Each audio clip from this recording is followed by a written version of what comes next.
राजस्थान काश्तकारी अधिनियम 1955 ये 14 मार्च 1955 को पारित किया गया। इसमें 16 अध्याय हैं, 260 धारा है व 3 अनुसूची है ना। 16 अध्याय हैं, 260 धारा है और 3 अनुसूची है, 16, 26 और 3। कुछ परिभाषाएं देखते हैं। अध्याय 1 में होती परिभाषाएं। सबसे पहले कृषि वर्ष। कृषि वर्ष क्या है? यह 1 जुलाई से प्रारंभ होकर 30 जून को समाप्त होने वाला वर्ष है। फिर कृषि क्या है?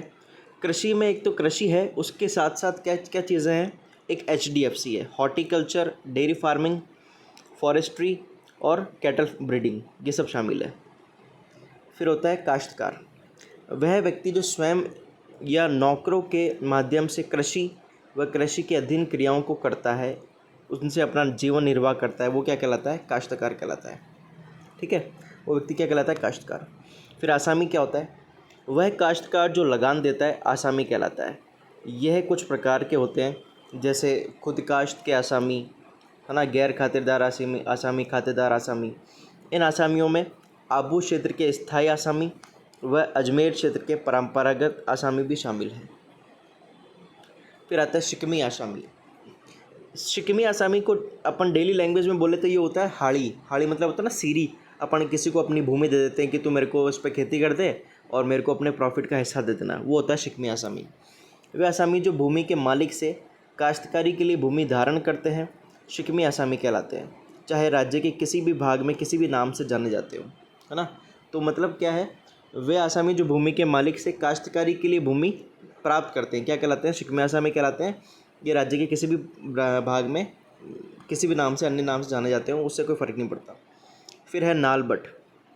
नालबट एक अधिकार है, या कह सकते हैं नालबट से अभिप्राय कुएं के स्वामी को उस कुएं से सिंचाई या अन्य उपयोगी कार्य के लिए पानी लेने के बदले दी जाने वाली राशि, जो या दी जाने वाली नकद या जिन्स में भुगतान को क्या कहेंगे? नालबट, है ना। तो कुएं के स्वामी को उस कुएं को सिंचाई हेतु प्रयोग के बदले नकद या जिन्स में किए गए भुगतान को क्या कहेंगे? नालबट। ठीक है। फिर आता है अपना सायर। क्या आता है? सायर। पट्टाधारी द्वारा अनअधिवासित भूमि से ऐसी उपज जैसे कूड़ा करकट, फूल, जानवरों की हड्डियाँ, गोबर, लाख, गोंद, जल स्रोत से जल आदि के बदले में, मतलब ये सब चीज़ें ले जाने के बदले में जो भुगतान प्राप्त किया जाता है, उसको सायर कहते हैं, है ना। तो पट्टाधारी द्वारा अनअधिवासित भूमि से क्या क्या ले जाना है? घास फूस, ईंधन, फल फूल, लाख, गोंद ले जाने के बदले में जो भुगतान प्राप्त किया जाता है, उसको सायर कहते हैं। फिर है खुद काश्त।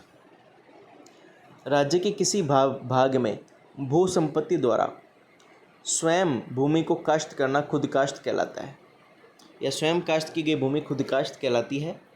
आज़ादी से पहले या कहलाती है ऐसी भूमि जो एक्ट के आरंभ में बंदोबस्त कागज में खुद काश्त, सीर, हवाला, निजी जोत, गरखेड़ा के रूप में दर्ज थी, वो भी शामिल होगी। ठीक है। इजारा या ठेका। इजारा या ठेका क्या होता है? लगान की वसूली के लिए दिया गया पट्टा इजारा कहलाता है। जिसको लगान वसूली के लिए पट्टा दिया जाता है वह इजारेदार कहलाता है ना। कोई ठेकेदार, जैसे अपन ने ठेका दे दिया, भाई तू लगान लेके आ, तो इजारेदार ठेकेदार कहलाएगा। बिस्वेदार, ऐसा व्यक्ति जिसे राज्य के किसी भाग में कोई गांव अथवा गांव का कोई भाग बिस्वेदार प्रथा के अनुसार दिया जाता है, तो वो बिस्वेदार कहलाता है। इसमें अजमेर क्षेत्र का बिस्वेदार भी शामिल है। जैसे क्या होता है?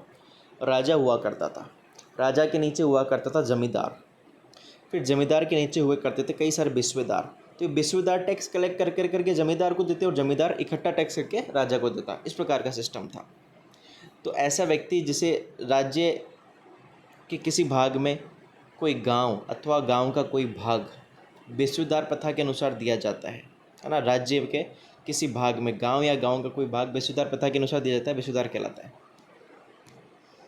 फिर भू संपत्ति क्या होती है? जमींदार के पास भूमि, जागीरदार के पास भूमि, बिस्वेदार के पास भूमि, भूस्वामी के पास भूमि, क्या कहलाती है? भू संपत्ति। तो भू संपत्ति में क्या क्या शामिल है? जागीरदार के पास पड़ी भूमि, जमींदार के पास पड़ी भूमि, बिस्वेदार के पास पड़ी भूमि और भूस्वामी के पास पड़ी भूमि, ये सब शामिल है इसमें। फिर आता है अध्याय 3, इसमें आता है अभिधारियों के वर्ग। अभिधारी मतलब आसामी जो होते हैं ना, वो कितने प्रकार के होते हैं। तो सबसे पहला तो होगा मालिक, फिर होगा खातिरदार, फिर होगा गैर खातिरदार, फिर होगा खुदकाश्त। तो मालिक आसामी कौन होगा, इसमें क्या है, इस कानून के तहत जागीरदारी व जमींदारी प्रथा का उन्मूलन किया गया। उन्मूलन के बाद जागीरदारों व जमींदारों को मालिक की संज्ञा दी गई और बाद में इन्हें किस में बदल दिया गया, बाद में इन्हें खातिरदारों में बदल दिया गया। किस में बदल दिया गया, खातिरदारों में। ठीक है, मतलब जो जागीरदार व जमींदार हुआ करते थे, मैंने आपको बताया था, है ना, उनको किसकी संज्ञा दी गई है, मालिक की संज्ञा दी गई है। बाद में इन सबको खातिरदारों में बदल दिया, मतलब खाते में नाम जिसका लिख देंगे वो खातिरदार हो जाएंगे। फिर आगे आता है खातेदार। ऐसा आसामी या काश्तकार जो सरकारी रिकॉर्ड में खातेदार के रूप में पंजीकृत हो, जिसका नाम भूमिधारक के रूप में सरकारी खाते में दर्ज हो, खातेदार का आसामी कहलाता है।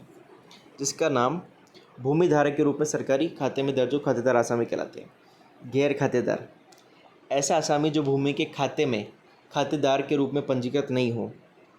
ऐसा आसामी जो भूमि के खाते में धारक के रूप में पंजीकृत नहीं हो। ये खातेदार खुदकाश्त अभिधारी या मालिक नहीं है ना। ये किस में आते हैं, न तो ये खुदकाश्त में आते हैं, न ये अपने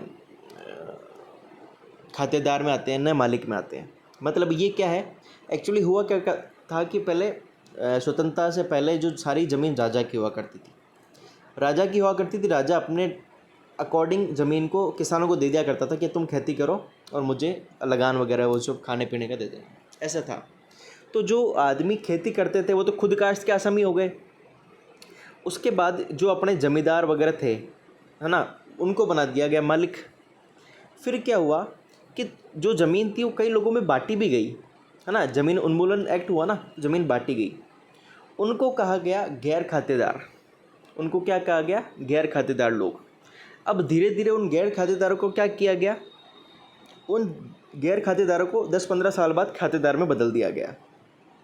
ऐसे ही जो खुदकाश्त के आसामी थे वो भी खातेदार में बदल गए और मालिक थे वो भी खातेदार में बदल गए, है ना। तो ये पूरा सिस्टम था।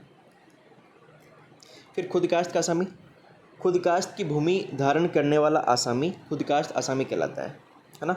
खुदकाश्त की भूमि धारण करने वाला मतलब क्या था कि राजा ने इनको भूमि दी थी कि तुम, मतलब इनका अधिकार नहीं था, राजा ने दी थी भी खेती कर लो और मेरे को खेती वेती का अनुबंध दे देना और लगान दे देना, है ना। तो खुदकाश्त की भूमि जिन्होंने धारण करी वो कहे खुदकाश्त की आसामी कहलाए। समय के साथ इन्हें भी खातेदार के रूप में पंजीकृत कर दिया गया। अब कैसी है, अब सब खातेदार हैं, जिनका खाते में नाम लिख दिया गया है वो है। फिर ऐसी कौन सी भूमि है जिस पर खातेदारी के अधिकार उत्पन्न नहीं होते, तो कौन कौन सी है, शिक्षण स्थल की भूमि, खेल स्थल की भूमि, नहर स्थल में आने वाली भूमि, नदी बहाव क्षेत्र में आने वाली भूमि, रेलवे की भूमि, गोचर की भूमि, छावनी क्षेत्र की भूमि, उद्यान भूमि, सार्वजनिक भूमि जिस पर पंचायत या नगर पालिका का वो जो उसका अधिकार है वो, लोक प्रयोजन के लिए भूमि, जल भराव क्षेत्र की भूमि, अस्थायी कृषि के लिए यूज़ की गई भूमि, सरकार के कृषि फार्म, ये सब इसमें आएंगे। अब भूमिधारियों के प्राथमिक अधिकार क्या क्या हैं। भूमिधारियों के प्राथमिक अधिकार ये अध्याय 3 ग में है। स्वयं के निवास का अधिकार है, आवास के लिए खेत से सामग्री ले सकने का अधिकार है, पट्टा प्राप्त करने का अधिकार है, पट्टे को प्रमाणीकरण का अधिकार है, बेगार से मुक्ति मतलब बिना पैसे के काम नहीं करेंगे, राजस्व लगान के अतिरिक्त किसी भी भुगतान से मुक्ति मतलब राजस्व या लगान के अतिरिक्त कोई और चीज़ नहीं देंगे, असंवैधानिक बेदखली के विरुद्ध न्यायिक संरक्षण प्राप्त करने का अधिकार है।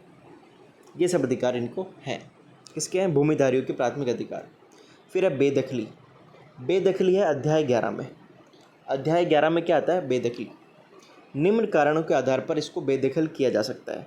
क्या क्या है, सबसे पहले तो लगान नहीं दिया है, पट्टे की अवधि समाप्त होने पर पट्टे का नवीनीकरण नहीं कराया है, किसी की भूमि अतिक्रमण कर ली है या भूमि उपयोग की शर्तें भंग कर दी है। भाई तुमको बोला था कृषि के लिए यूज़ करेंगे, लेकिन तुमने और कोई उस पर उद्योग लगा दिया, ऐसा कुछ कर दिया, तो वो शामिल नहीं है, तो ये बेदखली की जाएगी। फिर है भूमि सुधार, ये अध्याय 6 के अंतर्गत आता है। ठीक है, भूमि सुधार किस में आता है? अध्याय 6 में आता है। इसमें क्या क्या है? ऐसा कोई भी कार्य जो भूमि के मूल्य में वृद्धि करता है वो भूमि सुधार कहलाएगा। तो सबसे पहले स्वयं के निवास के लिए मकान बनाना, कृषि के लिए पानी संग्रहण व वितरण के लिए कुआं बनाना, मकान बनाना, कुआं बनाना, चार दीवारी करवाना, या फिर समस्त कार्यों का नवीनीकरण करवाना, रिनोवेशन करवा रहे हो आप। क्या क्या करवा रहे हो? सबसे पहले तो स्वयं के निवास के लिए मकान बनवा रहे हो, पानी संग्रहण के लिए कुएं बना रहे हो, और बाढ़बंदी व भूमि समतल करवा रहे हो, और समस्त कार्यों का नवीनीकरण करवा रहे हो। ठीक है, चलो फिर आता है वृक्ष संबंधी नियम, अध्याय 7 में है।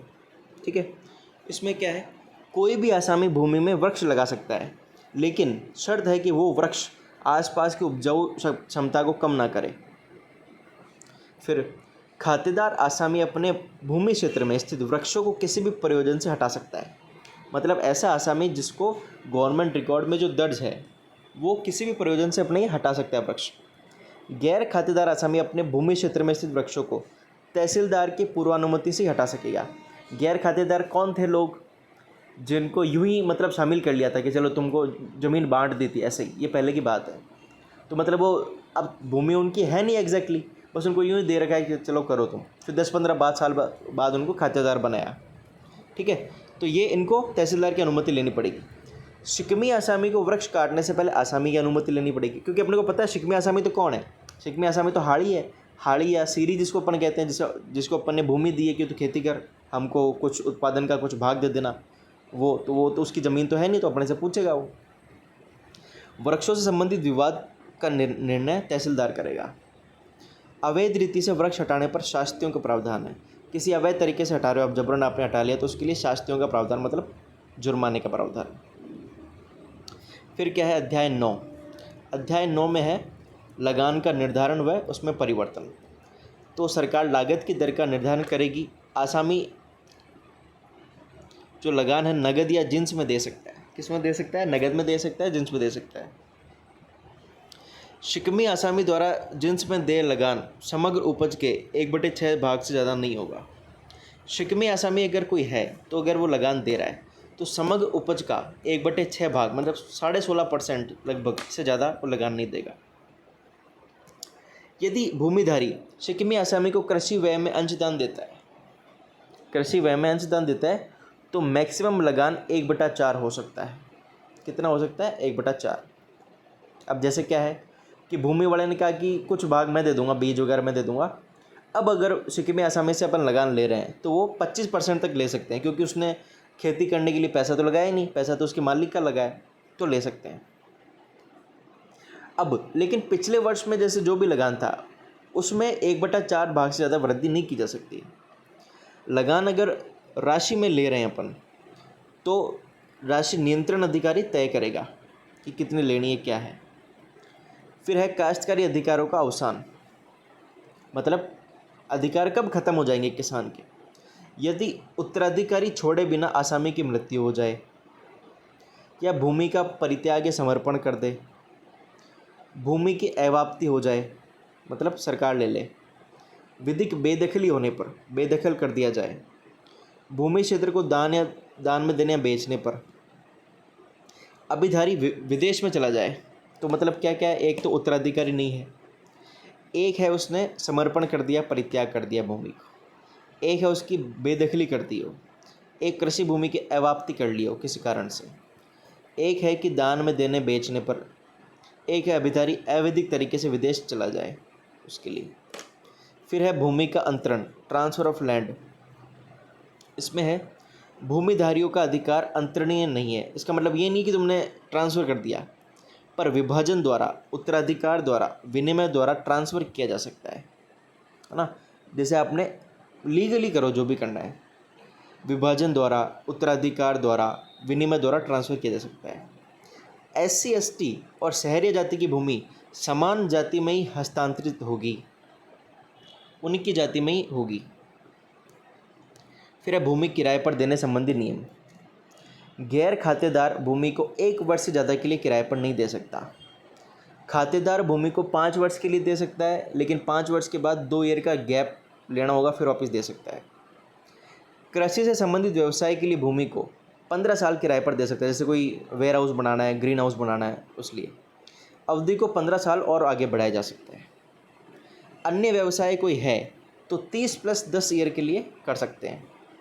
किसी अन्य व्यक्ति की भूमि से होकर पाइपलाइन बिछा सकते हैं व रास्ते की मांग की जा सकती है। ये किस पर लागू नहीं होगा? निम्न पर लागू नहीं होगा। अवयस्क है कोई, मानसिक रूप से अस्वस्थ है, विकलांग है, विधवा है, सेना में कार्यरत कोई पर्सन है, 25 साल की एज के विद्यार्थी हैं, उन पर ये लागू नहीं होंगे। मतलब उनको तुम ये नहीं दे सकते। कोई अवयस्क है, मानसिक रूप से अस्वस्थ है, विधवा है, विकलांग है, सेना में कार्यरत पर्सन है, उनको ये नहीं दे सकते। ठीक है, तो ये था पूरा अधिनियम।